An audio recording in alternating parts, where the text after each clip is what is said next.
महाराष्ट्र प्रदेश काँग्रेसच्या एका ऑफिशियल पेजवरून महाराष्ट्राचे मुख्यमंत्री माझे नेते आदरणीय देवेंद्रजींच्या बाबतीत एक अतिशय आक्षेपार्ह व्यंगचित्र प्रदर्शित करण्यात आलेलं आहे। मला काँग्रेसच्या सहकार्याने इतकंच सांगायचं आहे की आपल्याला वस्तुस्थिती माहिती नसताना अशा पद्धतीची खोडसाळ टीका ही टाळली पाहिजे। झाडखाऊ अशा पद्धतीचा उल्लेख तिथे ही काँग्रेसची संस्कृती आहे का? काँग्रेसच्या नेत्यांनी किंवा काँग्रेसच्या कार्यकर्त्यांनी अलीकडच्या काळामध्ये ज्याच्याशी संबंधित ही टीका आहे त्या नाशिक शहराच्या विकासामध्ये काय योगदान दिलं? गंगापूर रस्त्यावरची जी काही झाडं हटवण्यात आली आहेत ती पुनर्रोपित करण्यात येणार आहे आणि या झाडांपैकी फक्त एका झाडावरती धडकून 46 मृत्यू झाले।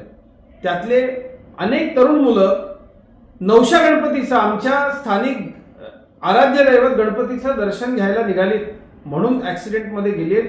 ते काय दारू पिणारे धडकलेत असं नाही।